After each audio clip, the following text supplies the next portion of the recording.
जो प्रश्न आपण लोकांनी उपस्थित या ठिकाणी केला की राज्याचे उपमुख्यमंत्री एकनाथ शिंदे यांनी पुण्यामध्ये जय गुजरात असा नारा दिला, तर खऱ्या अर्थानं या सरकारचं वास्तविकपणा महाराष्ट्राच्या मायभूमीबद्दल आणि मातृभाषेबद्दल या सरकारचं मत काय हे आता स्पष्ट झालेलं आहे। हे सगळेजण वॉशिंग मशीनमध्ये गुजरातच्या धुतले गेलेले आहेत आणि गुजरातची वॉशिंग मशीन चा असर अजूनही यांचा उतरलेला नाही।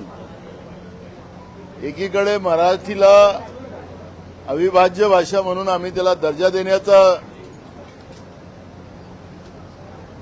आपलीच पाठ आपण ठोपडण्याचं काम हे सरकार करते आहे आणि एकीकडे जय गुजरात नारा देण्यामध्ये सुद्धा हे मागं पडत नाही। याचं हे तोंडी जे वास्तविकता जी आहे या सरकारची ती याच्यातून स्पष्ट झालेली आहे आणि म्हणून महाराष्ट्राच्या भूमीवर जो कोणी येत असेल नुसतं महाराष्ट्राचाच नाही तर प्रधानमंत्री पण आले तरी त्यांनी या ठिकाणी येऊन जय महाराष्ट्रच म्हणला पाहिजे। महाराष्ट्राच्या भूमीवर या पद्धतीने राज्याच्या उपमुख्यमंत्र्यांनी जय गुजरात म्हणणं याचा आम्ही निषेध करतो। अमित शाह यांना खुश करण्यासाठी वॉशिंग मशीन सांगितलं ना, गुजरातच्या वॉशिंग मशीन मधला धुतलेल्याचा असर अजूनही संपलेला नाही आणि म्हणून या पद्धतीचं वक्तव्य ते करतात आहेत।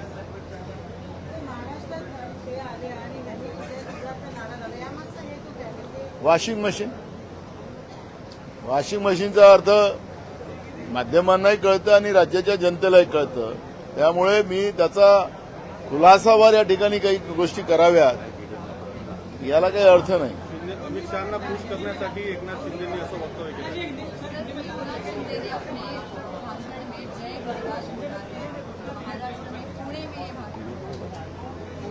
देखो, महाराष्ट्र के सरकार का असली चेहरा राज्य के उपमुख्यमंत्री के माध्यम से सामने आया है। महाराष्ट्र की सरकार एक तरफ मराठी भाषा को अविभाज्य अधिकार मिलने का एक अपने पीठ अपने हाथ से ठोकने का काम कर रही है और एक तरफ पुणे के भूमि में जो महाराष्ट्र की सांस्कृतिक भूमि है वहां पर ही राज्य के उपमुख्यमंत्री एकनाथ शिंदे ये जय गुजरात का नारा लगा रहे होंगे, तो एक ये महाराष्ट्र की मातृभूमि के ऊपर महाराष्ट्र की मराठी भाषा के ऊपर और महाराष्ट्र का अपमान करने का काम इन लोगों ने किया है। इसलिए हम इसका निषेध करते हैं। लेकिन एक बात है इसमें कि जो वॉशिंग मशीन जो गुजरात की है, जितने 70,000 करोड़ का बहनों भाइयों भ्रष्टाचार किया और वो पवार परिवार ने किया, तो दूसरे दिन वॉशिंग मशीन में गए और धुल के वापस आ गए और राज्य के उपमुख्यमंत्री बने।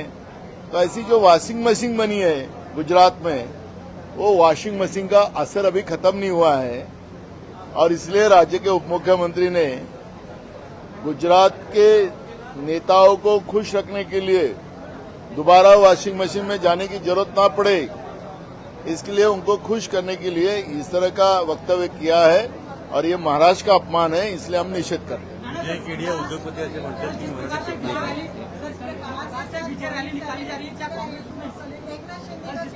एक बोले हिंदी मतलब क्या निकालना चाहिए? मैंने कहा कि उनको खुश रखने के लिए, गुजरात के नेताओं को खुश रखने के लिए और वॉशिंग मशीन में दोबारा जाने की जरूरत ना पड़े, उसके लिए वो यह वक्तव्य है। इसलिए वही प्रश्न आप पूछ रहे हो। एक में हिंदी करना रहेंगे, हमारे लोग भी रहेंगे। और सर, अगर आगे जाके में पार्ट बनने का अगर मौका आया तो कांग्रेस का उसके बारे में ऑफिशियल स्टांस क्या होगा? क्या अगर एमएनएस एमवीए के साथ अलायंस बनाने के पास आगे जाके चलती हुई नजर आई उसमें कांग्रेस का कैसे? देखो, अभी वो कोई इशू नहीं है, उसके बारे में अभी कोई चर्चा नहीं है, इसलिए मैं अभी वक्तव्य नहीं करूंगा। सर, भारत में 2 बड़े हॉकी के कप होने जा रहे हैं, एशियन गेम्स और जूनियर वर्ल्ड कप हॉकी का, जिसके लिए पाकिस्तानी प्लेयर्स भारत आने के लिए परमिशन दी गई है स्पोर्ट्स मिनिस्ट्री की तरफ से। क्या लगता है पहलगाम के बाद भारत ने सारे नाते जोड़ेंगे पाकिस्तान के साथ और उनके प्लेयर्स भारत आएंगे? हमारी देश की सरकार जो है, सरकार किसी जैसे ऑपरेशन सिंदूर में ट्रम्प ने जो कहा उसके आधार पर ऑपरेशन सिंदूर रोका गया।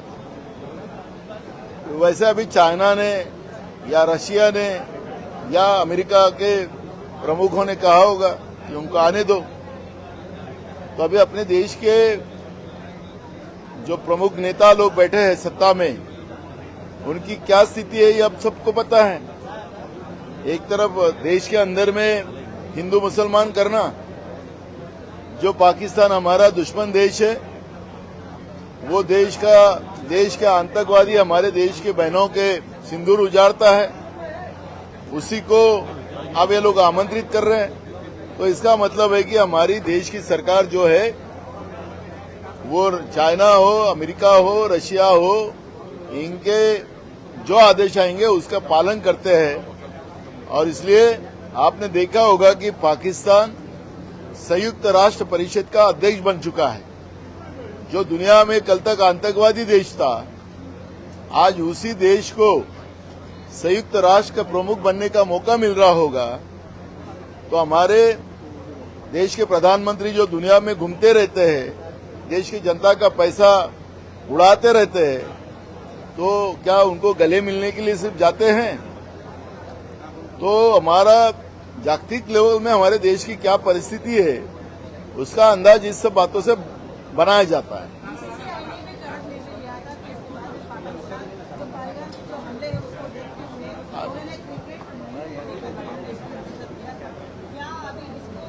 अभी बीसीसीआई भी देश के गृह मंत्री के लड़के ही उसके मुखिया हैं, तो अब उन्हें पाकिस्तान को हॉकी खेलने की परमिशन दी है, तो क्रिकेट खेलने की परमिशन भी मिल सकती है। उसमें क्या है, उसमें ये थोड़ी होता है कि वो ऊपर से ही सब आदेश है। दूसरे जो चाइना, अमेरिका, रशिया